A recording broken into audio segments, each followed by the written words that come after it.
하나님 말씀 전하겠습니다. 주 안에 사랑하는 성도 여러분, 오늘 성금요일 Good Friday입니다. 우리는 지금 우리 죄를 대신 지시고 묵묵히 십자가 길을 걸어가신 우리 주님의 고난과 죽음을 묵상하며 성금요일 예배를 드리고자 합니다.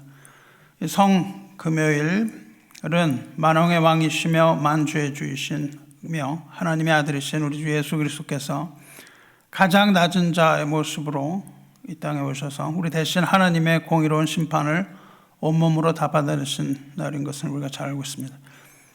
죽음이 주님의 생명을 삼킨 것 같이 보였지만 실상은 주님의 죽음으로 우리의 죽음을 완전히 소멸시키신 것이죠. 그렇게 가장 엄숙하고도 신비로운 이 구원의 날인 것을 우리가 기억하면서 이 자리에 임하시기 바랍니다.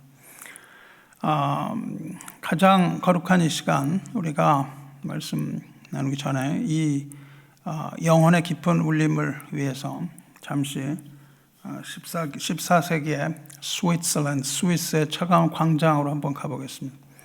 그 광장에 가면은 우리가 이미 들어서 익히 알 수 있는 그런 이야기가 있는데요. 그 이야기는 뭐냐면 윌헬름 텔의 서사가 있습니다. 영어로 윌헬름 텔이라는 이름인데 이게 윌리엄 텔로 알려져 있어서 이게 무슨 영국의 에서 내려오는 이야기로 잘 못 아는 사람도 있습니다. 영어의 윌리엄 텔이 아니라 사실은 이것이 스위스 사람들 사이에서 오래도록 내려오는 그런 이야기입니다. 이야기는 압제 신음하던 그 스위스 민족의 이야기입니다. 스위스 민족의 독립 정신을 나타내는 그런 이야기입니다. 무엇보다도 이 이야기는 사랑하는 아들을 위해서 아버지가 화를 들어야 했던 그 아버지의 절박한 사랑, 그것을 보여주는 소중한 전설입니다. 당시 스위스에는 오스트리아가 점령하고 있었어요. 오스트리아의 합스부르크 가문의 잔혹한 통치 아래 있었습니다.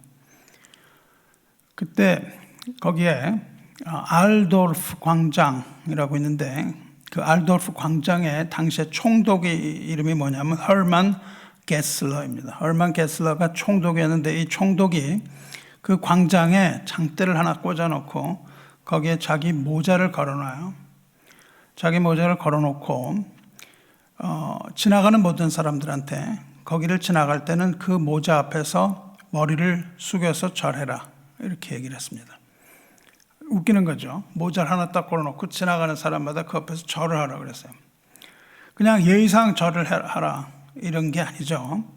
이건 뭡니까? 잔혹한 통치 수단이죠. 통치 수단으로서 심리적인 압박을 가하는 겁니다. 스위스 사람들의 자존심을 짓밟는 거죠. 스위스 사람들의 자존심을 짓밟고 그 굴종을 실험하는 그런 악독한 정치적인 장치였습니다.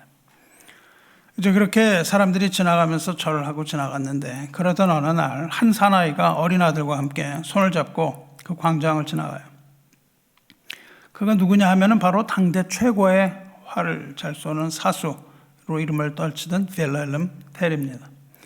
이 사수가 거길 지나가는데 모두가 다 두려움에 떨면서 그 모자 앞에서 고개를 숙였는데 이 윌헬름 텔 혼자 당당하게 허리를 꼿꼿이 세우고 그 장대 앞을 그냥 지나갑니다. 그러니까 그것을 지키던 병사들이 즉시 그를 체포합니다. 체포해서 총독한테 데려가죠. 그러니까 총독 게슬러는 이 윌hel름 텔한테 가장 잔인하고도 기상천외한 형벌을 내립니다. 이제 잘 된 거죠. 뭘 한번 보여줘야 되는데 일벌백계 해야 되는데 그거를 머리를 숙이지 않고 지나간 한 사람이 있었다는 거죠. 그래서 어떻게 합니까? 게슬러가 윌리엄 텔, 이 텔의 어린 아들을 광장 끝 그 나무 아래에 세웁니다. 그리고 그 아이의 머리 위에 사과 하나를 올려놓고 그걸 증명해 보이라고 그러죠. 네 실력이 천하제일이라는데 증명을 해봐라. 네가 저 사과를 맞추면은 너의 부자를 다 살려줄 텐데 조금이라도 빗나가면 너와 애들은 그 자리에서 처벌받을 것이다. 처형될 것이다. 이렇게 얘기를 하죠. 그래서 그 많은 사람들이 이제 모여들었습니다. 많은 사람들이 모여들어서 이 광경을 보면서 정적이 흘렀죠. 여러분이 로빈훗하고 착각을 하시면 안 돼요. 로빈훗도 비슷한 건데 로빈훗은 전혀 다른 이야기입니다. 이게 빌헬름 텔의 이야기입니다. 광장에 정적이 흐르고 이제 멀리 서서 이 텔이 화살 쏘려고 그러는데 손이 떨리는 거죠. 평생 뭐 얼마나 많은 활을 쏴봤겠어요. 많은 활을 쐈는데 이 관역 뒤에는 사과 바로 밑에는 사랑하는 아들의 눈동자가 초롱초롱 빛나고 있는 거죠. 그래서 화살이 조금만 어긋나면 이제 아버지는 자기 손으로 아들을 죽이는 이런 비극의 주인공이 되고 마는 그런 떨리는 순간이었습니다. 그렇게 텔이 떨고 있는데 나무에 묶여있던 아들이 아버지를 향해서 외칩니다. 아버지 두려워하지 마세요. 그리고 나는 아버지를 믿습니다. 그냥 쏘세요. 이렇게 아들이 얘기를 하는 거죠.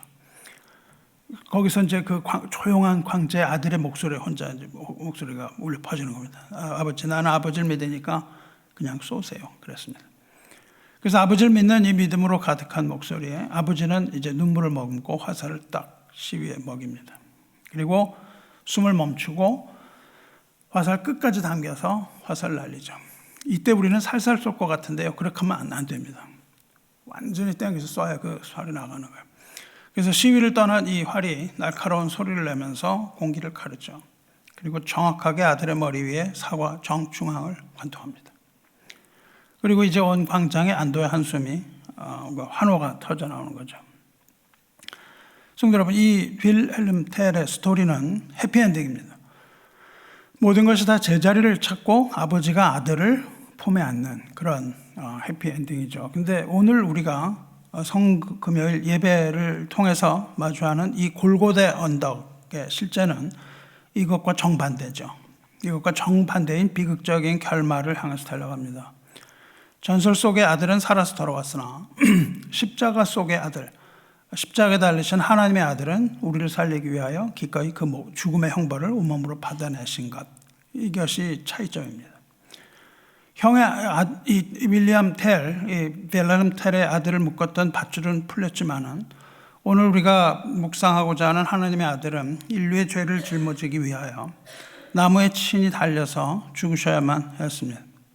이 극명한 이 대조와 긴장감 앞에서 우리는 오늘 무엇이 이 정반대의 사건을 만들어내었는지 마주해야 됩니다.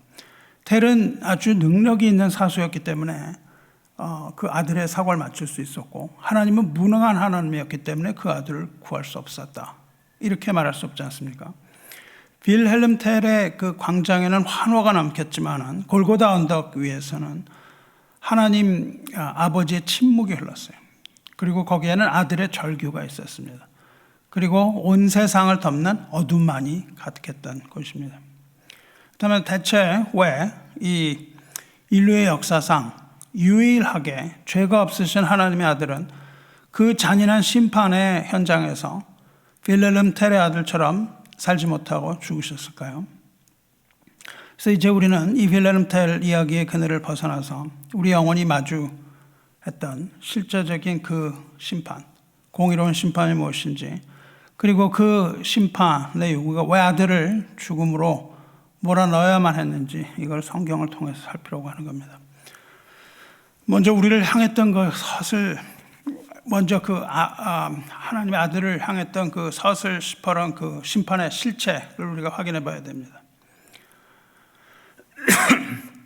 성금요일의 은혜를 우리가 깊이 알기 위해서 먼저 우리가 직면했던 이 심판의 실제, 우리가 본 그 심판의 실제가 얼마나 무서운 건가를 우리는 깨달아야 됩니다.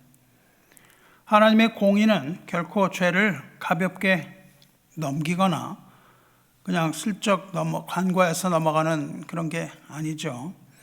거룩하신 하나님께서 우리의 죄라는 것, 우리의 죄가 뭡니까? 창조주이신 하나님의 거역해서 일으킨 반란죄입니다. 반역행위거든요. 이 공의로운 그 법정, 하나님의 법정은 누구에게 심판을 내려야 하냐면은 그 당사자, 반역죄인 인간에게 그 죄인을 향하여 심판을 선언했습니다. 이미 그것이 선언이 됐어요. 성도 여러분, 우리가 화살을 가지고 지금 얘기를 하는데요. 화살은 윌helm 텔처럼 사람을 살릴 수도 있고 또 그것이 목표에 맞으면 사람을 죽일 수 있습니다. 우리가 이제 성경에서 화살을 마주하려고 하는데 이 성경에서 마주하는 화살은 이 성경을 포함하여 이 고대의 활이라는 건 그냥 무기가 아닙니다. 그리고 성경에서 화살이라고 얘기할 때 혹은 성경에서 활이라고 얘기할 때 그것은 때때로 하나님의 이 타협없는 거룩함이 죄라는 반역, 이 반역자를 향하여 발사하시는 그 공의로운 심판, 집행을 나타내요. 살이라는 것은 심판과 동의어로 거의 씁니다. 우리가 인식하지 못하는 이 순간에도 하나님의 공의로운 법정은 죄인인 우리를 향하여 결코 빗나가지 않은 심판의 화살을 이미 선언하셨다는 것을 알아야 돼요. 하나님의 심판의 도구로 쓰이는 것이 화살입니다. 이 심판은 막연히 그냥 언제 있을 것이다 하는 내일의 그런 결과가 아니에요. 이것은 우리가 굉장히 긴장하고 들어야 되는 겁니다. 윌헬m 텔이 그 화살을 당길 때 완전히 당겼던 것처럼 화살이 사수의 손가락 끝에서 시위기를 떠나기 바로 전 완전히 당깁니다. 이렇게 당겨서 시위를 떠나긴 그 직전에 활시위가 떨려요. 이 떨리는 그 팽팽한 긴장감, 이거를 여러분과 저와 여러분이 알아야 됩니다. 하나님의 공의로운 이 심판의 진노는요, 활을 완전히 당겨서 붙들고 이것을 떨리는 그 순간, 그 이미 우리의 심장을 향하여 발사될 그 모든 준비를 하나님이 딱 마치신 상태예요. 그것이 바로 우리의 심장을 향하여 날아오는 화살입니다. 성경은 이렇게 무서운 이 심판의 실제를 깨닫지 못한 채 방자하게 행하고 있는 것을 시편 기자를 통하여, 시편 기자의 입술을 통하여 이렇게 경고합니다. 사람이 회개하지 아니하면, 시편 7편입니다. 사람이 회개하지 아니하면 그가 그의 칼을 가시며 그의 활을 이미 당겨 예비하셨도다. 이렇게 되어 있습니다. 회개하지 않는 자에게 하나님이 칼을 가시고 활을 이미 당겨 예비하셨도다. 이미 심판이 이제 이루어지려는 그 마지막 순간이 됐다는 겁니다. 이렇게 팽팽하게 당겨진 활시위, 이거를 여러분 생각하셔야 되는 거예요. 바로 이 시간입니다. 이 사수의 손가락 끝에 온 힘을 모아서 모든 긴장감이 고조되어 있고 이제 활시위 놓기만 하면 화살은 번개처럼 날아가는 겁니다. 공기를 가르면서 날아가서 관역을 향하여 박히는 거죠. 이것이 바로 성경이 말하는 이 죄인을 향한 하나님의 공의가 담긴 아주 긴박한 순간, 이겁니다. 하나님은 화살 준비하시는데 하나님은 준비만 하시는 것이 아니라 하나님은 반드시 명중시키는 분이에요. 그래서 하나님은 여러 개의 화살을 필요로 하지 않고 단 하나의 강력한 화살을 당기십니다. 그것은 실수 없이 우리의 심장을 그냥 관통하는 거예요. 시편 64편 7절에 그러나 하나님이 그들을 쏘시리니 그들이 갑자기 화살에 상하리로다, 이렇게 되어 있습니다. 이 말씀에서 화살이라는 것은 하나님의 즉각적인 심판을 얘기하기도 하고 하나님의 정확하고 실수 없는 심판을 얘기도 하기도 합니다. 화살은 이 화수이신 하나님이 그 활시위를 놓는 순간 결코 돌이킬 수 없이 확실하게 목표에 가서 명중하는 그 확실성을 가진다, 그 말이에요. 그 확실성을 가질 뿐만 아니라 공기를 가르고 관역에 박히는 신속함이 있습니다. 이것이 얼마나 빨리 날아가겠어요? 신속함과 정확함을 이야기하고 있습니다. 인간이 아무리 깊은 곳에 숨는다 할지라도 하나님의 불꽃 같은 눈동자를 피할 수는 없습니다. 하나님은 우리의 은밀한 죄악을 정확하게 포착하고 계시는 것이죠. 그리고 그 죄에 합당한 진노를 지체 없이 나타나신다, 이 말입니다. 이 윌헬m 텔이 사고를 맞추기 전에 온 신경을 다 집중했던 것처럼 하나님의 거룩한 법, 율법은 죄인인 우리를 관역을 삼아서 이 공의의 활시위를 이미 당긴 거예요. 그것을 당기는 법칙이 율법입니다. 그런데 왜 이 무시무시한 공의의 화살이 바로 우리의 심장을 정조준 이렇게 겨냥하고 있을까요? 그 이유는 왜냐하면 성경이 말하는 죄의 본질이 바로 빗나간 화살이기 때문에 그렇습니다. 죄를 뜻하는 헬라어는 하마르티아인데 이 하마르티아라는 것은 본래 관역을 벗어난 화살이에요. 화살이 관역을 벗어난 겁니다. 하나님께서 우리를 창조하실 때 관역을 주셨어요. 목표를 주셨습니다. 우리를 창조하실 때 주신 그 목표는 뭐냐 하면 하나님의 영광이라는 거예요. 인간은 하나님의 영광을 위하여 창조되었습니다. 그래서 하나님의 영광이라는 완벽한 목표, 관역을 주셨는데 인간은 스스로 사수가 되어 화를 쏜 겁니다. 화를 쐈는데 제멋대로 그 시비를 놓아버린 거예요. 그래서 그 관역에 가서 마치질 못합니다. 반대로 하나님이 쏘시는 화살은 이미 말씀드린 대로 하나님이 직접 쏘시는 공의의 화살은 결코 빗나가는 법이 없습니다. 왜냐하면 하나님은 가장 완벽한 사수이시기 때문이에요. 다만 문제는 우리가 쏜 이 인생의 이 화살이 창조의 그 목적지인 하나님의 영광을 정면으로 빗나갔기 때문에 하나님의 의도를 완전히 빗나갔기 때문에 하나님의 공의, 하나님의 의로움이 그 탈선한 우리의 존재를 심판하기 위하여 우리를 관역 삼으셨다는 것입니다. 그게 성경이죠. 로마서 3장 23절에 모든 사람이 죄를 범하였음에 하나님의 영광에 이르지 못하더니 이게 바로 죄를 이야기하는 겁니다. 모든 사람이 죄를 범하였음에 하나님의 영광에 이르지 못했다 이 말입니다. 이 인생의 목적지를 관역을 빗나간 죄의 결과는 참혹한 겁니다. 화살이 정해진 관역을 벗어나서 엉뚱한 것을 만친다면 사고가 나는 겁니다. 우리가 쏘아야 하는 관역이 엉뚱한 곳에 가서 엉뚱한 사람을 맞출 수 있는 것이죠. 그렇게 사고가 나는 것처럼 창조 질서를 깨뜨린 이 인간의 죄는 필연적으로 하나님의 공의로운 심판, 그것을 우리는 하나님의 진노라고 부릅니다. 그것은 하나님의 진노를 불러오는 거예요. 욥기에 욥이 이렇게 말합니다. 전능자의 화살이 내게 박히매. 하나님이 활을 쏘셔서 박혔다 이거예요. 욥이 그렇게 얘기를 합니다. 하나님 전능자의 화살이 내게 박히매 나의 영이 그 독을 마셨나니 이렇게 말합니다. 그러니까 하나님이 쏘시는 화살이 독화살이라는 겁니다. 하나님의 화살이 공의의 화살이 우리에게 맞으면 죽는 거예요. 그 결과로 우리에게 임할 심판은 고통이 아닙니다. 하나님의 화살이 우리에게 맞았을 때 그것은 그 고통의 통증을 주는 것이 아니라 죄인을 완전하게 죽이는 거룩한 무게이며 영혼을 마시게 하는 독화살 같은 그런 거라는 거죠.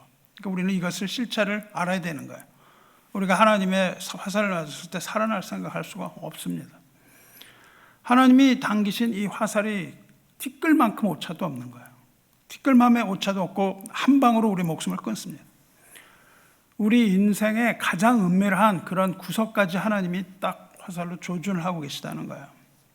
가장 치명적인 곳에 맞는 거죠. 우리가 쏜 그 죄의 화살이 하나님의 영광이라는 그 관역을 빗나간 그 순간, 그 빗나간 화살은 우리를 보아던 모든 이 평화의 울타리를 다 파괴한 겁니다.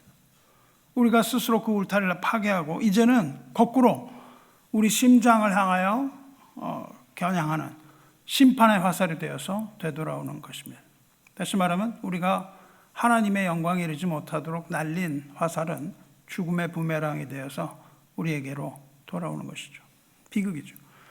그래서 여러분은 하나님을 전할 때 하나님이 살아계십니다. 하나님은 세상을 창조하신 하나님이다. 이 얘기를 하는 것은 복음이 아닙니다. 왜 그럴까요? 왜냐하면 그 하나님은 공의의 하나님이시기 때문이에요. 하나님이 전능하신 하나님이 살아계시다. 이 이야기는 우리는 곧 죽을 것이다. 그 얘기를 하는 겁니다. 그러니까 좋은 소식이 될 수가 없어요. 그런 것은 복음이 아닙니다. 그 복음은 뭐냐면 그렇게 죽을 목숨이 이제 살아나게 되는 것, 예수 그리스도를 전하셔야 여러분이 복음을 전한 겁니다. 공의의 하나님은 bad news, good news가 아니에요. 복음이 아닙니다. 우리를 위하여 긍휼히 여기시는 하나님이 good news인 걸 여러분 분명히 아셔야 돼요. 복음을 전할 때는 뭐 창조의 하나님이 살아계셔서 이 세상을 운행하시고 공의로 이 세상을 통치하십니다. That's a bad news. 그건 우리가 다 죽어야만 하는 어쩔 수 없는 그런 운명에 있다는 것을 우리 스스로 이야기하는 것이죠. 사랑하는 성도 여러분, 오늘 우리가 성금요일을 맞을 때 먼저 정직하게 고백해야 되는 게 이거예요. 하나님을 뭐 선한 무슨 뭐처럼 생각을 해서 우리가 무슨 죄를 지어도 하나님이 그냥 넘어가신다, 이렇게 얘기하면 이야기가 시작되지 않습니다. 하나님은 정확하게 우리의 심장에 화살 쏘시는 분이에요. 하나님은 내가 피할 수 없는, 우리가 피할 수 없는 그 하나님, 그 화살 쏘신 하나님이고 겨냥하고 있는 관역의 정중앙은 나의 심장인 겁니다.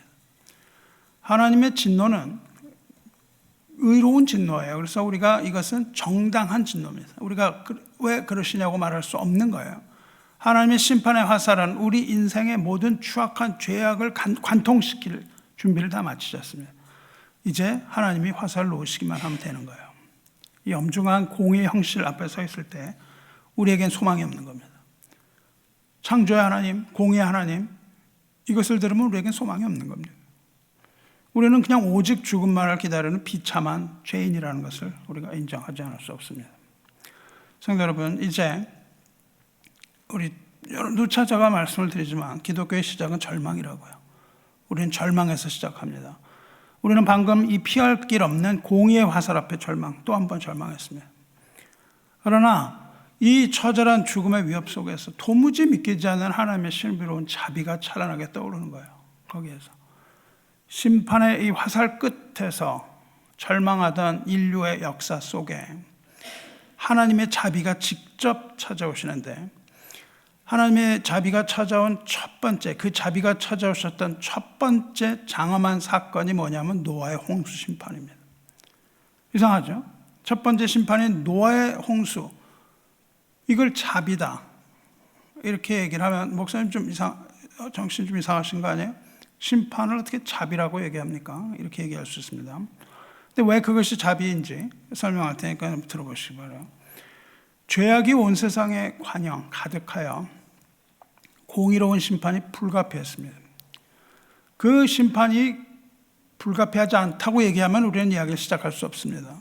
피조물이 창조주를 향하여 심판에 불가피하지 않고 불의하다, 이렇게 얘기할 수 없는 것이죠. 하나님께서 이 홍수라는 극약 처방을 내리세요. 첫 번째 화살을 쏘시는 거죠. 그런데 그 홍수 심판은 인류의 멸절의 목적이 아니었습니다. 하나님께서 이 부패한 세상을 씻어내고 거룩한 어떤 구원의 계보를 이어가시려는 하나님의 아픈 사랑의 결단이 노아의 홍수입니다. 만일 인류를 멸망하기 위한 것이 목적이었다면 하나님은 노아의 홍수까지 가실 필요가 없습니다. 아담이 범죄했을 때 그냥 처벌하고 다 죽여버리면 되는 거예요. 그리고 창조의 하나님이시니까 새로운 인간을 그냥 만드시면 되는 겁니다. 새로 만드는데 하나님은 그렇게 하지 않으신 거죠. 하나님은 그걸 그렇게 하지 않고 아담의 후손을 보존시키신다고요. 그러면 하나님이 아담의 후손을 보존했다가 노아의 시대에 완전 멸망시키면 그럼 그 하나님은 뭐예요? 그 하나님은 우리가 알 수도 없는 겁니다. 그러니까 하나님은 뭐냐면 이 복잡한 방법을 쓰신단 말이죠. 그냥 아주 어려운 방법을 쓰세요. 그래서 아담의 후손을 멸망하지 않고 노아의 후손에도 그걸 남기시는 게 목적이지 이걸 멸망시키는 목적이 아니었다는 겁니다. 인류 역사의 구원, 우리가 말하는 구원은요, 싹 쓸어버리는 새로운 시작이 아닙니다. 새로운 시작이 아니고 낙원을 회복시키는 과정이에요. 낙원을 회복시키는 것이 하나님의 자비입니다. 그래서 그걸 회복시키는 하나님의 자비로우신 역사인 것을 여러분 아시기 바랍니다. 온 세상을 덮었던 그 물결은 공의의 물결이고 아주 깊은 물결이었어요. 근데 그 아래 잠긴 인류의 비참한 실존을 우리가 기억해 봐야 된다고요. 죄에 대하여 침묵하지 아니하시는 하나님의 준엄한 그 심판이 이 세상을 다 휩쓸갔습니다. 그리고 거기가 다 멸망을 했어요. 근데 그 다음에 이 홍수 심판의 경랑, 이것이 잦아듭니다. 하나님이 그것을 보고 이제 그 물이 다 빠지게 하세요. 그리고 그 가운데 구름이 뜹니다.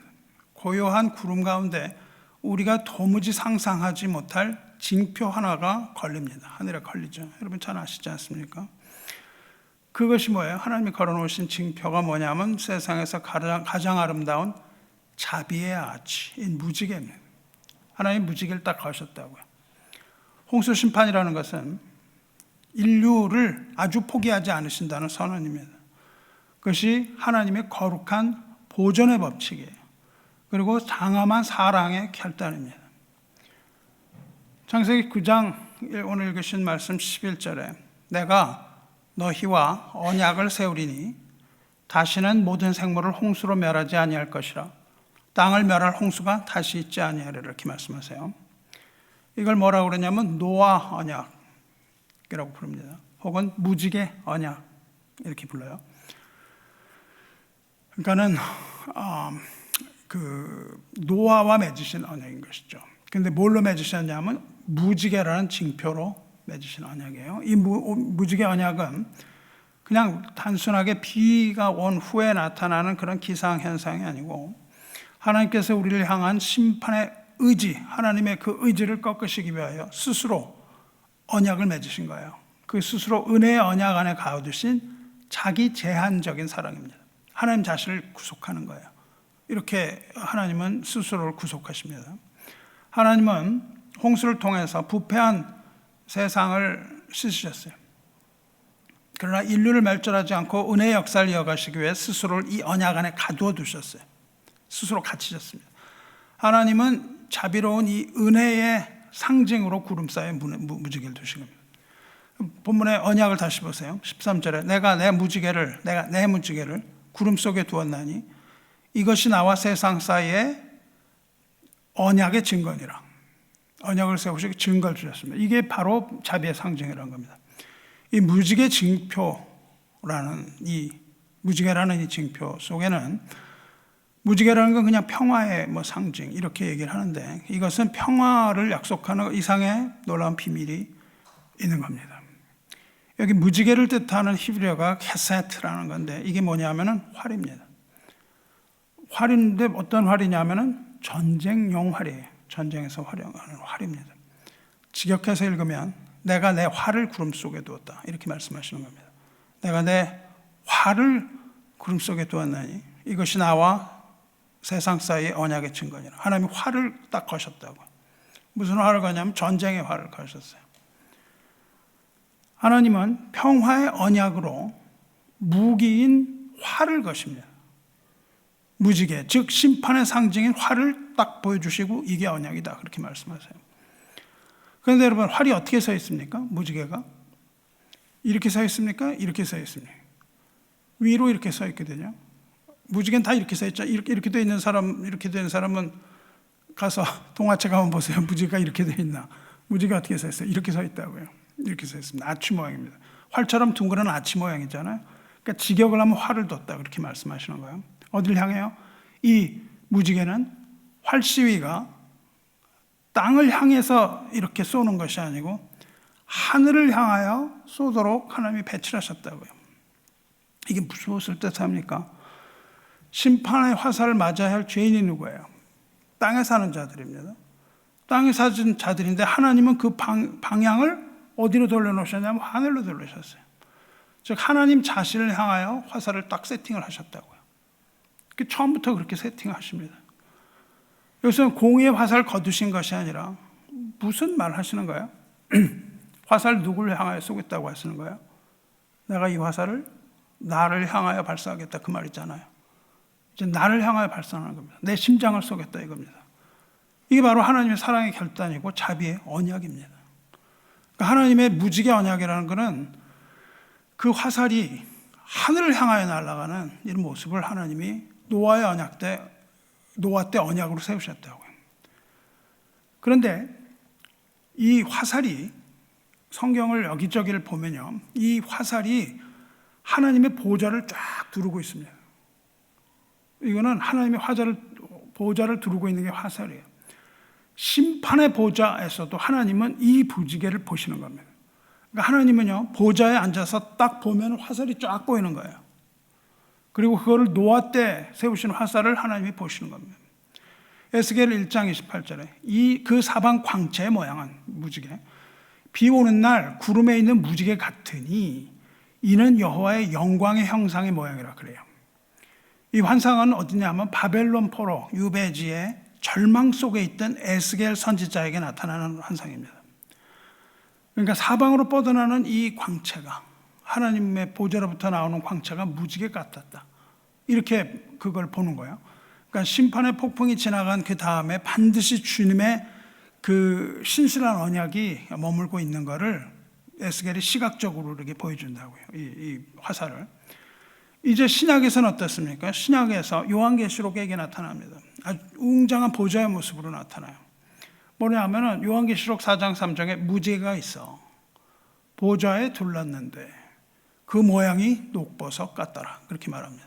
그러니까 하나님의 보좌 옆에 이 무지개들이 있단 말이죠. 찬란한 빛이. 사도 요한이 본 이 천상의 보좌 역시 무지개로 둘러싸여 있습니다. 녹보석 같다, 그렇게 표현하는 건 뭐예요? 하나님의 자비가 마르지 않는 생명력으로 영원히 빛나고 있다, 이런 뜻인 거죠. 그러니까 우리가 장차 맞을 이 최후의 심판대 앞에서도 우리에게 소망이 하나 있는데요. 우리에게 소망이 뭐가 있냐면은 하나님 앞에 딱 갔을 때 하나님이 뭘 보시냐면은 무지개를 보시는 거예요. 화살을 보시는 겁니다. 그리고 그것을 기억하시는 거예요. 이것이 우리 주님의 변치 않는 긍휼함, 자비함을 선포하는 겁니다. 그래서 노아의 홍수는 하나님의 자비를 극명하게 나타내고 있다고요. 사도 요한이 본 이 천상의 이것은 이 보좌를 두른 무지개는 하나님께서 그 심판의 화살을 당기고 계시다는 거죠. 심판의 화살을 당기시는데 그 화살을 맞을 그 관역이 인간이 아니라 하나님 자신에게 고정을 하셨다는 장엄한 확증입니다. 하나님께서 세상을 보실 때 하나님의 시선은 반드시 이 무지개라는 자비의 언약을 통과해야만 오는 겁니다. 하나님의 심판은 이것을 통과해야만 오는 거예요. 하나님은 오래 기다리시는 분입니다. 그런데 그 기다리시는 시간이 영원하지는 않습니다. 하나님의 기다림이라는 것은 단순히 기다리는 것이 아니라 때가 오면 하나님의 공의의 화살을 쏘신다는 거예요. 근데 그것이 기꺼이 하나님 자신 심장을 향해 쏘시겠다, 이 말씀을 하고 계시는 거예요. 굉장히 두렵죠. 보좌 위에 있는 이 무지개는 곧 하나님께서 우리를 대신하여 죽기로 작정하셨다는 겁니다. 그게 뭐냐면 예수 그리스도의 희생적 사랑의 선포입니다. 구름 속에 나타난 무지개 7색깔 무지개인데 이 중에 가장 선명한 게 뭐예요? 진홍색입니다. 이 진홍색은 하늘로 향하여 팽팽하게 당겨져 있던 그 공의 화살이 마침내 시위를 떠나서 그 아들의 심장을 관통하고 거기에서 피를 흘리는 그런 시간이 되었다는 것을 알리는 언약의 신호탄 같은 거죠. 이제 우리는 이 구름 속의 이 진홍색 언약이 골고다의 처절한 그 현실로 성취되는 그 대속의 현장으로 가보야만 하는 겁니다. 성도 여러분, 이 무지개 언약 속에 담겨있는 그 침묵의 기다림은, 하나님의 기다리심은 마침내 골고다 언덕에서 처참한 절규로 성취됩니다. 십자가라는 것은 이 하늘로 향하여 당겨져 있던 그 공의의 활에서 실제 진노의 화살이 발사된 활시인 거죠. 하나님은 오랫동안 참아오셨던 그 날카로운 진노의 화살을 다른 누구도 아닌 하나님의 하나뿐인 외아들 주 예수 그리스도에게 쏘신 겁니다. 조금의 후회도 없이 쏘신 거예요. 십자가는 하나님이 쏘시고 아들이 맞은 겁니다. 이 대속이라고 부르는데 이 대속의 절정입니다. 우리에게 올 화살이 아들에게로. 하늘로 굽어있던 이 무지개 활, 이 시위가 놓이는 순간 그 하나님의 공의의 화살, 이거는 한치의 오차도 없이 우리 죄를 짊어지신 아들의 영혼과 육체에 정확히 맞췄습니다. 하나님이 메시아의 증언을 하실 때도 활을 당겨 나를 화살 관역으로 삼으시며 화살통에 화살로 내 허리를 맞추셨도다. 예레미야에게 이 처절한 고백은 바로 십자가 위에서 차디찬 현실이 된 겁니다. 성도 여러분, 여러분이 활을 쏠 때요, 이렇게 쏘지 않아요. 이렇게 쏘면 안 맞습니다. 이 관역에 정확하게 맞추기 위해서는 화살을 세게 당겨야 돼요. 완전히 당겨야 됩니다. 당긴 다음에 이걸 딱 비틀어요. 여러분이 영화가 있어요. 그 화살 이렇게 쏘는 그 영화, 한국 영화인데요. 그걸 보시면은 음향 효과를 굉장히 냅니다. 바람이 막 부는데 화살을 삐삐삐 뜨뜨뜨뜨뜨 하고 당긴 다음에 이거를 딱 돌리는 장면이 나와요. 빠바바바박 하는 소리가 납니다. 이게 쫙 돌리고 그 다음에 강하게 당긴 다음에 좌우로 심하게 틀어서 쏠 때 화살이 나가거든요. 왜 그럴까요? 이건 총을 쏘는 원리와 같습니다. 옛날 오래적 총은요, 총알을 넣어놓고 뒤에서 총알에 화약을 넣어놓고 뒤에서 땅 때리면 총알이 이렇게 날아가서 맞는 거였어요. 그러다 보니까 총알이 제대로 안 나간 거죠. 그래서 그 다음에는 총을 다시 디자인합니다. 4조 우선, 8조 우선, 16조 우선 이렇게 해서 그건 뭐냐면 그 안에 이렇게 스레드를 만들어요. 돌아가게. 그래서 빵 때리면 총알이 뺑 돕니다. 샹 돌면서 나가요. 그래서 이 무슨 M 이렇게 16이나 이런 기관총을 사람이 맞으면요, 맞은 자리는 구멍만 뻥 나는데 이게 뺑글뺑글 돌기 때문에 속에 들어가면 사람 몸을 다 휘집어 놓습니다.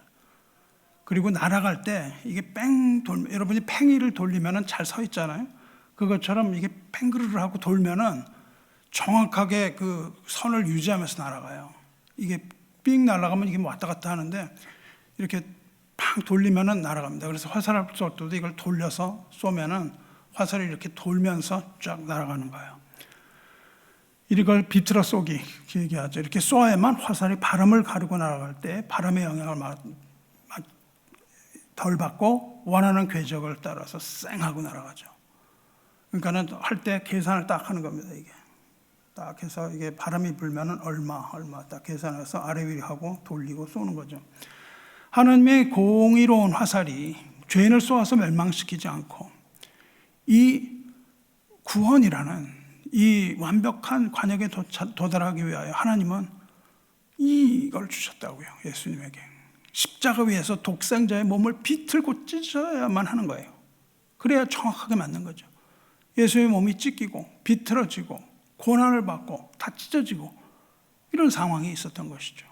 그 아픔을 누가 다 당했습니까? 예수님이 당한 겁니다. 하나님의 공의가 휘어지고요, 하나님의 공의가 삐져지고 아들의 육체가 찢어지고 비틀어지고 이런 거죠.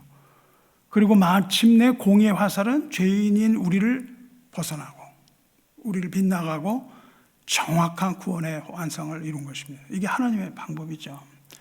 그래서 거기에 보이는 그 십자가의 고난과 십자가의 고통과 부르짖음과 거기에 있는 예수님의 절규와 이런 것들이 우리가 각인돼서 들어오는 거 아니겠습니까? 오늘 이렇게 성금요일은 여러분이 그 자리에 가서 이것을 시각적으로 보셔야 되는 겁니다. 하나님의 화살통에 있던 그 강력한 화살, 하나의 화살, 이것이 한치의 망설임 없이 하나님 그 아들 살을 꿰뚫은 겁니다. 이에 하나님의 아들이 느끼신 그 가장 처절한 그 아픔, 그거는 무엇이었어요? 아들이 느끼는 가장 처절한 아픔이 무엇이었습니까? 그거는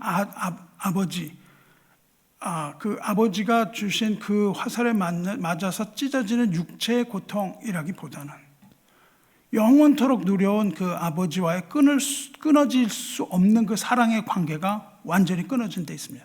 완전히 단절이 되는 괴로움이었어요. 그래서 주님께서는 그 십자가에서 그 외마디 절규하시잖아요. 엘리 엘리 라마 사박다니, 나의 하나님 나의 하나님 어찌하여 나를 버리셨나이까, 이렇게 외치시거든요. 이거는 내가 아픕니다, 여기가 찢어졌습니다, 그렇게 외치지 않으셨거든요. 예수님의 절규는 무엇이었습니까? 예수님의 절규는 엘리 엘리 라마 사박단이었습니다. 나의 하나님 나의 하나님 어찌하여 나를 버리셨나이까. 이것은 육체적인 비명소리가 아니라 창세전부터 하나였던 아버지와 아들의 관계가 분리돼서 우리들의 죄 때문에 아버지와 아들의 관계가 찢어진 걸 말합니다.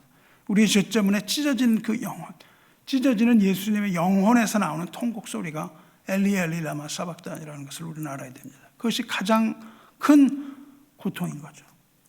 오늘 읽으신 갈라디아서 3장에 그리스도께서 우리를 위하여 저주를 받으사 받은 바 되사 율법의 저주에서 우리를 속량하셨으니, 이 화살이 뭡니까? 바로 율법의 저주라는 이름을 가진 단 한 발에 피해가지 못하는 치명적인 하나님의 화살이라는 겁니다. 우리가 마땅히 맞아야만 하는 그 저주를 하나님의 아들께서 대신 맞으심으로 우리를 향한 모든 심판의 명분을 하나님께서 끊어내신 거예요. 모든 명분, 모든 이 명분, 우리가 죄를 벌을 받아야 되는 이 명분을 하나님의 아들이 몸으로 끊어내셨다, 그 말입니다. 이제 그리스도를 믿는 우리에게는, 그리스도를 믿는 자에게는 그 저주의 화살이 더 이상 존재하지 않습니다. 그 화살은 한 발로 끝난 거예요. 그리스도를 믿는 자들에게는 화살이 없습니다. 아들의 심장에 이미 깊숙이 박혀서 그 화살이 소멸됐기 때문입니다. 주님께서 십자가에서 또 외치시죠. 내가 목마르다. 외치신 그 절규를 들으셔야 합니다. 이 절규는 육신의 갈증이 아니었던 것이죠. 주님의 절규는 우리 영혼을 다 태워 없애고 없어야 되는 그 하나님의 진노, 그 하나님의 진노를 받으셨기 때문이에요. 하나님 예수께서 그 불태워 없애는 그 진노를 아들이 온몸으로 받으셨을 때 갈증입니다. 그때 터져나온 고통, 신음 소리인 거죠. 이 단 한 발의 화살이 아들의 심장을 관통했을 때 그 불타는 갈증이 있었겠죠. 주님은 우리를 대신해서 지옥의 목마름을 견디신 겁니다. 이 지옥이 얼마나 목마른 것이에요. 나사로가 얼마나 목말라 합니까? 지옥에서. 그 지옥의 목마름을 예수님이 다 받으심으로 내가 목마르다, 이렇게 말씀하시는 거죠. 그렇게 목마름을, 우리가 당해야 되는 지옥의 목마름을 예수께서 온몸으로 다 견뎌내시면서 하나님 공의의 조건, 요구를 모두 다 만족시키셨다는 겁니다. 이 단 한 발의 강력한 하나님의 화살이 하나님 아들의 몸을 관통하는 그 순간에 이 화살, 날카로운 화살은 주님의 몸 안에서 산산조각이 난 겁니다. 주께서 그 산산조각 난 화살을 보고 뭐라 그러세요? 주님께서 십자가에서 다 이루었다, 그렇게 말씀하시는 거죠. 그 하나님의 공의 화살이 완전 소멸되는 것을 보시고 다 이루었다고 절규하신 그 순간, 하나님의 화살통에는 화살이 남아있지 않은 겁니다. 우리를 향한 진노의 시위가 영원히 끊어진 거예요. 하나님의 진노는 십자가 앞에서 멈춥니다. 하나님의 진노를 멈출 것이 이 세상에는 아무것도 없습니다. 우리의 선함이나 우리가 아무리 변명을 하건 어느 누가 와서 무슨 이야기를 한다 할지라도 하나님의 진노는 서지 않습니다. 하나님의 진노를 멈추는 것은 십자가예요. 그래서 어린 양의 십자가 앞에서, 그 출애굽기에서 그걸 보여주거든요. 어린 양의 피를 바른 그 앞에서는 하나님의 진노가 멈춥니다. 그래서 패스 오버, 지나가는 거거든요. 십자가에서 하나님의 진노가 지나가는 겁니다. 심판의 이 도구, 화살이라는 이 심판의 도구 자체가 하나님의 아들 가슴 속에서 부서졌을 때 이제 화살의 심판은 더 이상 우리를 추적해 올 힘을 잃은 겁니다. 그때의 장면이 뭡니까? 한 군인이 창으로 옆구리를 찌르니 그 피와 물이 나오더라. 이렇게 예수님이 찔려서 피와 물이 나오는 것이죠. 그 예수님의 옆구리에서 쏟아진 피와 물은 그 공의 화살이 얼마나 깊숙이 박혔는지 보여주는 겁니다. 그 공의 화살이 예수님의 몸속 그 깊이 박힌 거죠. 그런 처절한 하나님 예수님 사랑의 증거입니다. 아버지는 아들을 향하여 진노의 화살을 쏘셨고 아들은 그 화살을 온몸으로 다 받아서 무덤까지 가져가셨습니다. 이로써 우리를 향하여 날아오던 이 진노의 모든 궤적, 화살의 궤적은 예수 그리스도의 몸 안에서 영원히 멈추게 된 겁니다. 그리고 이제는 우리는 십자가 아래 거하는 우리는 그 안에서 새로운 안식을 얻는 겁니다. 평화를 얻는 거예요. 십자가의 대속은 단순히 과거의 사건이 아니라 오늘 우리를 하나님의 진노로부터 보호하는 실제적인 방패입니다. 십자가는 방패예요. 하나님의 공의는 죄에 대하여 반드시 그 값을 요구하시지만 십자가에서 그 모든 진노의 화살이 다 소멸되었기 때문에 이제 하나님 아들의 품 안에 피하는 자에게는 어떤 심판의 화살도 닿을 수 없습니다. 근데 우리가 여기서 분명하게 짚고 나가야 되는, 분명히 구분해야 되는 게 있습니다. 하나님의 공의로운 심판은 소멸이 됐어요. 누구에게? 예수 안에 있는 자에게. 모든 사람에게 그렇게 됐다는 말은 아닙니다. 예수의 아들이 있는 자에게 하나님의 심판이 그런 심판은 없습니다. 그런데 그 화살이 다 소멸이 됐지만 여전히 우리에게 화살을 쏘아대는 자가 있습니다. 그것을 누구라고 부르냐면 사탄이라고 불러요. 그것은 불화살이라고 부릅니다. 유혹의 에베소서에 나오거든요. 이게 불화살이라고 얘기합니다. 화전이라고 저는 번역을 했었어요. 그래서 우리는 여전히 마귀가 쏘아대는 이 불화살을 피해야만 합니다. 이 불화살을 피하기 위하여 우리는 방패가 필요한 거예요. 에베소서가 그 얘기를 합니다. 모든 것 위에 믿음의 방패를 가지고 이로써 능히 악한 자의 모든 불화살을 소멸하고 이렇게 돼 있어요. 그러니까 여전히 우리를 향하여 잔챙이 화살을 날립니다. 이건 우리를 죽게 하지 못해요. 그러나 이 유혹의 화살은 우리를 계속 화살이 와서 날아와서 아프게 맞히는 거예요. 우리는 이미 심판을 통과한 이 십자가를 믿는 믿음의 방패를 가지고 있기 때문에 우리는 마귀의 불화살로부터 안전한 거예요. 우리가 뭐 어떠함으로 그것을 막 이렇게 막아대는 것이 아니라 우리는 방패를 가지고 있다고요. 그 방패가 뭐냐면 십자가를 믿는 믿음의 방패입니다. 이 믿음의 방패를 가지고 우리는 능히라고 되어 있습니다. 능히 악한 자의 모든 불화살을 소멸하고 그렇게 되어 있습니다. 우리는 안전한 것이죠. 하나님은 우리의 완벽한 보호막이 되신 겁니다. 이것을 다윗이 이렇게 고백을 하죠. 여호와는 나의 반석이시오, 나의 요새시오, 나를 건지시는 이시오, 나의 하나님이시오, 내가 그 안에 피할 나의 바위시오, 나의 방패시오, 나의 구원의 뿌리시오, 나의 산성이시로다. 이렇게 고백을 합니다. 여기서 방패라는 것은 쏟아지는 심판의 화살의 비를 막는 이 또 마귀의 화살의 비를 맞는 최전선의 방어 도구입니다. 하나님께서 직접 우리와 진노 사이에 서 계신 거예요. 그래서 하나님이 직접 방패가 되어 주신 것이죠. 그래서 우리가 받아야 할 영원한 저주를 하나님 자신이 온몸으로 막아내겠다는 언약적 약속을 노아 때부터 하셨습니다. 그래서 우리는 하나님이라는 방패, 그 십자가라는 이 견고한 방패, 믿음의 방패 위에 숨은 거죠. 여기에 숨은 성도는 더 이상 심판의 소리에 전율하지 않습니다. 그리고 우리는 구원의 기쁨 안에서 참된 평안을 누리는 것입니다. 이것이 바로 기쁜 성금요일을 말하는 거죠. 하나님의 아들이 모든 심판을 자신의 몸으로 완전히 받아내셨기 때문에 그리스도 뒤에 숨은 자에게는 정죄함이 없는 겁니다. 그러므로 이제 그리스도 예수 안에 있는 자에게는 결코 정죄함이 없나니 로마서 8장 1절에서 이야기하고 있는 겁니다. 누구에게? 그리스도 예수라는 방패 안에 있는 자에게. 이 방패를 나가면 어떻게 돼요? 그렇지 않습니다. 이 방패를 절대 나가서는 안 되는 거예요. 그래서 우리는 그리스도 안에서 그 방패를 활용하는 거죠. 성도 여러분, 산불이 나온 말이죠. 어떻게 하나요? 캘리포니아에서 뭐 좀 보신 분 알겠지만 산불이 확 나거든요.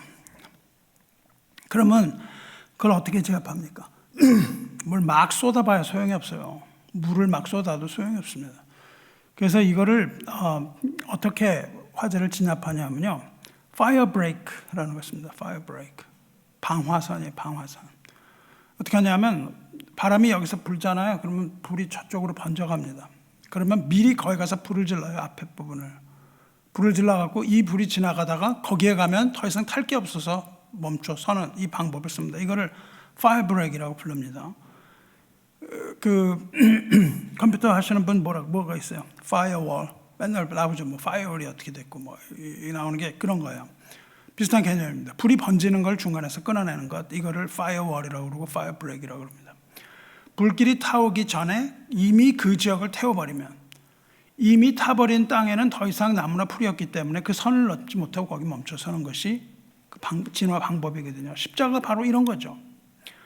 하나님 공의의 그 진노가 맹렬한 심판의 불길이 이미 한 차례 쏟아져 내린 거예요. 그래서 모든 죄의 값을 다 태워버린 거룩한 방화선입니다. 거기에는 이제 탈 게 없어요. 예수님의 것을 다 태워버리셨기 때문에 탈 수 없습니다. 하나님의 아들이 그 몸으로 우리 몸의 모든 화살의 화염을 다 받아내셨다니까요. 그래서 하나님 예수께서 그 방화선을 딱 구축하신 거예요. 방화선을 구축하시고 이제 하나님의 아들 안에 거하는 성도는 쏟아지는 진노의 불길이 아무리 거세다 할지라도 그 안에서 안전할 수 있는 겁니다. 이미 심판이 집행이 되어서 더 이상 쏟아낼 수 없는 그 진노의 화살이 남아있지 않은 그 피 묻은 자리, 예수님의 피 묻은 자리가 방화벽이거든요. 그러니까 예수님의 그 피 묻은 자리를 더 이상 이 불이 지나갈 수가 없는 그런 거죠. 그때 우리는 거기에서 안전을 얻는 겁니다. 우리가 하나님의 아들의 찢긴 몸이라는 이것을 이 방패와 온전히 연합할 때, 우리가 그것을 끼었을 때에 그 예수 그리스도와 하나가 되었을 때에만 우리는 다가올 최후의 심판으로부터 온전할 수가 있는 겁니다. 이걸 알아야 되는 겁니다. 그러니까 다가올 심판에 있어서 우리는 하나님의 우리를 향하여 더 이상 심판하지 않는 그 믿음을 가져야 되는 것이죠. 그러나 성도 여러분, 우리가 이렇게 안전을 보장을 받았지만은 이제 다행이네 이러고 안도감을 넘어서서 전율하지 않을 수 없습니다. 우리가 딛고선 이 땅이 다 타버렸어요. 이 땅이 타버렸는데 이제 그러나 나를 대신해서 타버린 그 사랑의 냄새가 있는 겁니다. 여러분 이 냄새를 맡으셔야 돼요. 예수 그리스도 안에서 이 타버린 하나님의 진노의 냄새를 맡으셔야 합니다. 우리가 누리는 평안은 그리스도의 피 묻은 평안이에요. 그게 평안입니다. 우리가 얻은 안식은요, 하나님 아들의 생명을 대가로 지불해 놓은 귀중한 안식이라는 거 잊지 말아야 됩니다. 그러나 이제 하늘과 땅은 마지막 날 완전히 불사른다고 말씀하셨어요. 완전히 불사르기 위해 지금 보호하고 계시다는 거예요. 지금 보호하고 계시다는 겁니다. 베드로후서 3장에 7절에 이제 하늘과 땅은 그 동일한 말씀으로 불사르기 위하여 보호하신 바 되어 경건하지 아니한 사람들의 심판, 이건 예수 그리스도 바깥에 있는 사람들이죠. 심판과 멸망의 날까지 보존하여 두신 것이라. 하나님께서 그 아들에게조차 그토록 무서운 화살을 쏘셨다면 하물며 끝까지 복음을 거절하는 자, 거절하는 이 세상을 향하여 내리신 하나님의 불심판은 얼마나 무겁겠습니까? 우리는 이 구원을 거룩한 두려움으로 받아들여야 됩니다. 안전을 우리가 이야기하지만 그러나 그것은 여전히 거룩한 두려움으로 남아야 됩니다. 이 안전함이라는 것은 죄를 그냥 가볍게 여겨도 좋다는 그런 면죄부가 되어서는 안 되는 겁니다. 이것이 면죄부가 되어서는 안 되는 거예요. 그래서 복음은 우리를 사명으로 부르는 겁니다. 이 그리스도라는 십자가라는 방패 바깥에 있는 사람들로 우리를 내보내는 거예요. 이 방패를 들고 많은 사람들을 그 방패 안으로 들어올 수 오게 하는 이 사명감을 우리에게 부여하는 거예요. 그래서 성도를 그렇게 부르십니다. 이 은혜의 무게를 우리의 삶으로 증명해 내라 이런 요구를 하시고, 그리고는 복음 전도의 사명으로 우리를 부르십니다. 사랑하는 성도 여러분, 오늘 밤 우리는 우리를 향해서 이렇게 팽팽하게 당겨졌던 이 활의 시위가 어떻게 하나님 자신을 향해서 꺾였는지, 그리고 그 활에서 떠난 그 단 한 발의 치명적인 화살이 어떻게 하나님 아들의 심장에 명중이 되었고 그것이 어떻게 소멸되었는가 우리는 분명하게 보았습니다. 이 비유를 통해서 여러분이 보셨어요. 노아의 홍수가 세상의 보존을 약속하신 거거든요. 노아의 무지개는 세상의 보존을 약속하신 겁니다. 하지만 십자가라는 이 진홍빛 무지개는 그 언약, 하나님이 하신 언약을 마치는 마침표입니다. 이 진홍빛을 선명하게 드러나는 무지개는 그리스도 안에 있는 우리를 영원한 죽음에서 건져내신다는 이 대속, 십자가 대속의 마침표를 딱 찍으신 거예요. 이 놀라운 은혜는 우리가 여러분이 보셔야 됩니다. 이 놀라운 은혜를 보시고 이제 우리는 영적으로 응답해야 되는 것이죠. 하나님의 부르심에 응답해야 됩니다. 무엇을 해야 됩니까? 우리는 그 죽음을 먼저 대면해야 되는 거예요. 나를 대신하신 예수님의 죽음을 대면해야 됩니다. 성금요일 오늘 우리는 십자가 아래서 정직해져야 되는 거예요. 무지개를 볼 때마다 그것이 나를 향하여 쏘아진 하는 활, 그리고 그것이 바로 두려운 그 심판의 무기였다는 걸 우리가 기억해야 됩니다. 다시 한번 기억해내야 돼요. 그리고 하나님의 아들이 겪으신 그 처절한 절규, 엘리 엘리 라마 사박다니, 내가 목마르다. 이 목마름은 누구 것입니까? 우리의 것이란 말이죠. 그것이 우리가 당할 것이에요. 그래서 우리는 죄를 가벼이 여기서는 안 되는 겁니다. 죄를 가벼이 여기고 들어오셨다면 이 가볍게 여기던 이 죄라는 것을 가진 우리의 완악함을 내려놔야 됩니다. 이 완악함을 내려놓고 내가 당할 것, 그 나 대신 타버린 하나님 아들의 그 고통, 그 앞에 우리가 엎드려야 되는 것이죠. 그래서 그 앞에서 우리가 회개해야 되지 않겠습니까? 오늘 밤 주님의 고난이 나의 죄 때문이었다는 것, 그것을 눈물로 고백하는 시간이 되시기를 축원합니다. 두 번째로 우리는 부르신 대로 이 복음의 방화선을 만드셨다고요. 방패를 만드셨는데 여기서 우리는 이웃을 초대해야 되는 거예요. 지금 우리가 누리는 이 평안은 그 방패 안에서 누리는 값없는 평안입니다. 근데 가볍다는 건 공짜가 아니라는 걸 말하는 게 아니에요. 그것은 하나님의 아들의 귀한 보혈의 피가 묻은 평안이에요. 그 평안을 보고 있어야 됩니다. 성경이 분명히 경고를 한다고요. 이 세상은 장차 임할 마지막 불심판을 위하여 잠시 보존되고 있을 뿐이다. 이렇게 말씀을 하신다고요. 맹렬한 심판의 불길이 닥친단 말이죠. 어디에? 그 꺼진 방화선 바깥에. 맹렬한 불길은요, 그거 해놓은 지역 바깥엔 다 태웁니다. 아직도 방화선 밖에서 심판의 화살을 마주하고 있는 이 잃어버린 영혼들, 이 영혼들을 우리는 외면해서는 안 되는 겁니다. 유일한 안전지대가 어디예요? 오직 그리스도를 믿는 믿음의 방패 아니잖아요.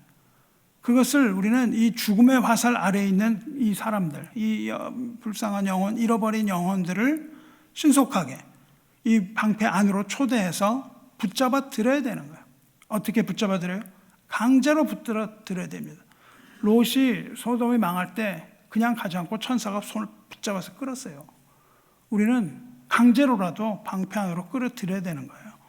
불심판이 시작되기 전 이 복음을 전해서 영혼을 건져내는 것이 바로 이 피 묻은 그 평안을 빚진 자들에게 주어진 시급한 사명입니다. 이것이 저와 여러분을 내게 주어진 사명이고 이것이 구원받은 자가 잊지 말아야 하는 겁니다.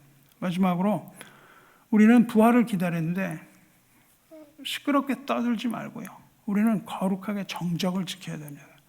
오늘 예배가 끝나면은 이제 뭐 또 세상에 소란한 세상으로 돌아가는 게 아니라 우리는 어디로 가야 합니까?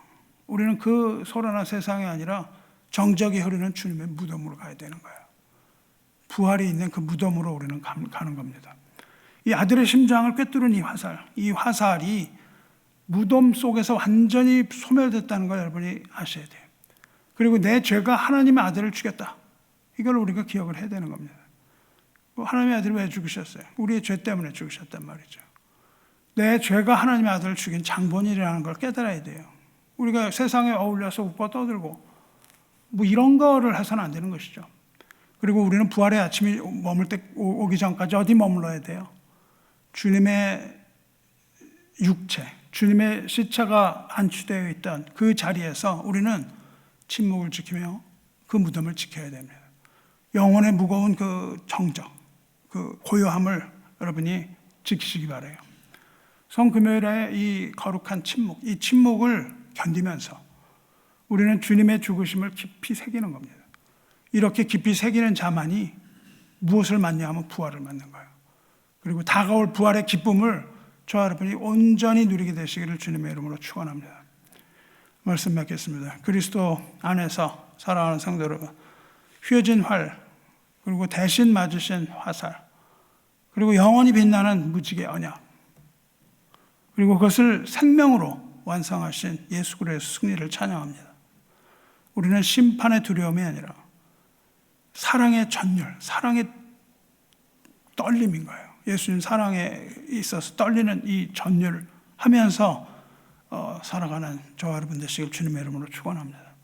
이제 하나님의 진노는 예수 그리스도의 십자가 앞에 멈춰섰습니다. 그리고 우리는 이 피 묻은 그 방패, 그 십자가, 피 묻은 십자가 방패 아래서 우리는 영원한 생명을 얻는 겁니다.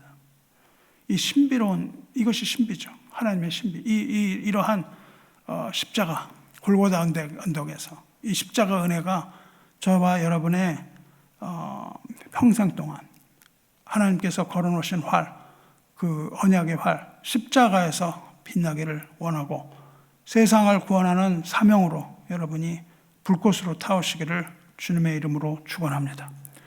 기도하겠습니다.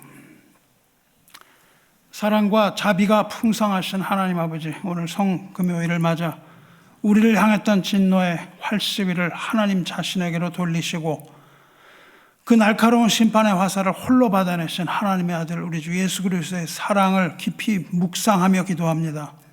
우리가 마땅히 서 있어야 할 그 심판의 자리 골고다에 주님께서 대신 서셔서 진노의 불길이 다시는 범접할 수 없는 거룩한 방화선 되어주신, 그 방패 되어주신 그 은혜에 눈물로 감사합니다.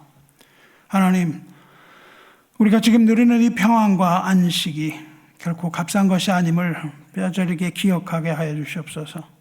하나님의 아들의 생명과 못 바꾼 이 거룩한 피가 묻은 평안인 것을 잊지 않고 늘 거룩한 전율과 떨림과 경외함으로 하나님 앞에 머물게 하여 주시옵소서. 우리 속에 여전히 남아있는 이 죄의 찌꺼기들을 가볍게 여기는 완악함 물리쳐 주시고 십자가의 고통이 바로 우리 자신 때문이었음을 고백하며 깊은 회개 가운데로 나아가게 하여 주시옵소서. 또한 우리에게 영원 구원의 간절한 사명을 더하여 주시옵소서. 장차 이 세상을 태우실 그 마지막 불심판이 오고 있음을 기억하며 아직도 그리스도 안에 있는 믿음의 방패 바깥에서 방황하는 잃어버린 영혼들을 외면하지 않게 하여 주시옵소서.